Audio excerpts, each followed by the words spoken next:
Welcome to my channel कथा विश्व. आज आपण पाहणार आहोत मंगळागौरीची कहाणी व्रतकथा. एक आटपाट नगर होतं.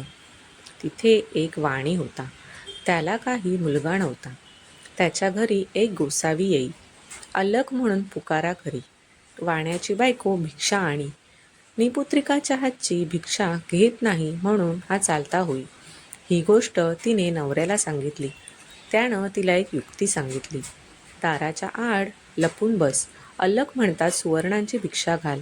बाईने अशी भिक्षा झोळीत घातली. त्या गोसावींचा नेम मोडला. ते बाईवर फार रागवले. मुलबाळ होणार नाही असा शाप दिला. तिने त्यांचे पाय धरले. त्यांनी उशाप दिला. गोसावी म्हणाले, आपल्या नवऱ्याला सांग, निळ्या घोड्यावर बस, निळी वस्त्र परिधान कर, रानात जा, जिथं घोडा अडेल तिथे खण, देवीचं देऊळ लागेल, तिची प्रार्थना कर, ती तुला पुत्र देईल, असं बोलून ते गेले. इकडे नवऱ्यानं घोडा अडला, तिथे खणलं. देवीचं देऊळ लागलं. सुवर्णांचे देऊळ आहे, हिरेजडितांचे खांब आहेत, माणकांचे कळस आहेत, आत देवीची मूर्ती आहे. मनोभावे पूजा केली. त्याला देवी प्रसन्न झाली. वर माग म्हणाली. घरदारा आहेत, गुरढोरं आहेत, धनद्रव्य आहेत, पोटी पुत्र नाही म्हणून दुःखी आहे. देवी म्हणाली, तुला संततीचं सुख नाही. मी प्रसन्न झाले आहे तर तुला देते. अल्पायुषी पुत्र घेतलास तर गुणी मिळेल, दीर्घायुषी घेतलास तर जन्मांध होईल, कन्या घेतलीस तर बालविधवा होईल. इच्छा असेल ते मागून घे. त्यानं अल्पायुषी पुत्र मागितला. देवीनं, माझ्या मागल्या बाजूला जा, तिथे एक गणपती आहे, त्याच्या मागे आंब्याचं झाड आहे. गणपतीच्या दोंडावर पाय दे, एक फळ घे, घरी जाऊन बायकोला खाऊ घाल, म्हणजे तुझा कार्यभाग होईल, असं सांगितलं. नंतर देवी अदृश्य झाली. देवळामागं गेला. गणपतीच्या दोंडावर पाय दिला. झाडावर चढला.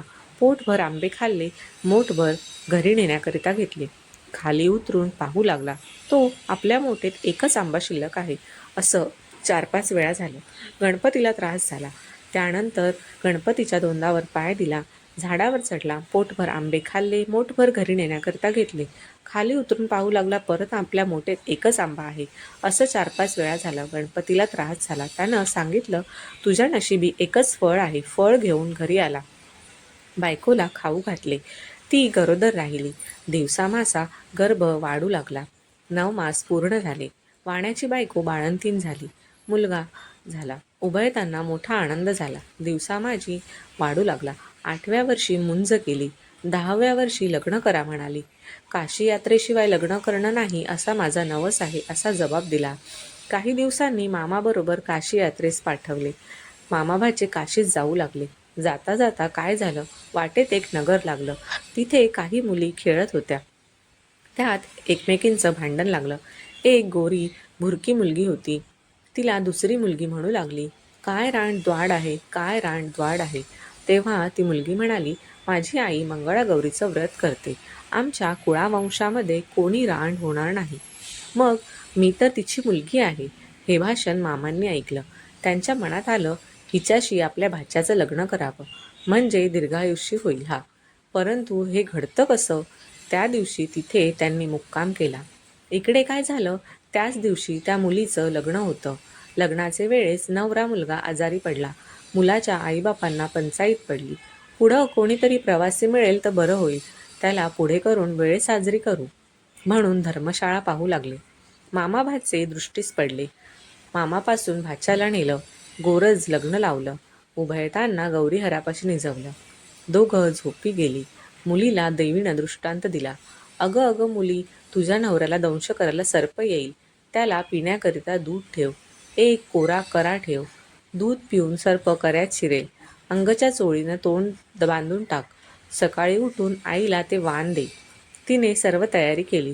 दृष्टांताप्रमाणे घडून आलं. काही वेळानं तिचा नवरा उठला. भूक लागली म्हणू लागला. लाडू खायला दिले. फराळ झाल्यानंतर त्यानं तिला आपली अंगठी दिली. पहाटेस उठून ताट घेऊन बिराडी गेला. मामाभाचे मार्गस्थ झाले. दुसरे दिवशी काय झालं, हिनं सकाळी उठून स्नान केलं. आपल्या आईला वाण दिलं. आई उठून पाहू लागली. तो आत हार निघाला. आईनं कन्येच्या गळ्यात हार घातला. पुढं पहिला वार मंडपात आला. मुलीला खेळवायला आणली. ती म्हणाली, हा माझा नवरा नाही, मी याचबरोबर खेळणार नाही. रात्रीची लाडवांची आणि अंगठीची खूण काही पटली नाही. आईबापांना पंचाईत पडली. हिचा नवरा कसा सापडतो? त्यानंतर त्यांनी अन्नछत्र चालू केलं. जो ब्राह्मण येईल त्याचे पाय अंगठी घालून मुलीने धुवायचे, आईने पाणी घालायचं, भावांनी गंध लावायचा, बापानं विडा द्यायचा, असा क्रम चालू केला. शेकडो लोक रोज येऊन जेवू लागले. इकडे मामाभाचे काशीस गेले, पुष्कळ दानधर्म केले, तीर्थयात्रा केल्या, ब्राह्मणांचे आशीर्वाद घेतले.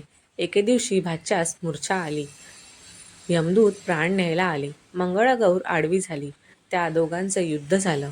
यमदूत पळून गेले. गौर तेथे अदृश्य झाली. भाचा जागा झाला. तसा आपल्या मामास सांगू लागला, मला असं असं स्वप्न पडलं. मामा म्हणाला, ठीक झालं, तुझ्यावरचं विघ्न टळलं. उद्या आपण घरी जाऊ.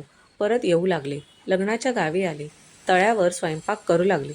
दासींनी येऊन सांगितलं, इथं अन्नछत्र आहे, तिथे जेवायला जा. ते म्हणाले, आम्ही परान्न घेत नाही.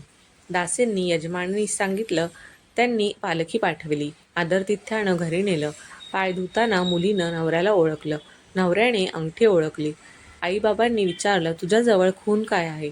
त्यानं लाडवाचं ताट पुढे केलं. सर्वांना आनंद झाला. भोजन समारंभ झाला. मामाभाचे सून घेऊन घरी आले.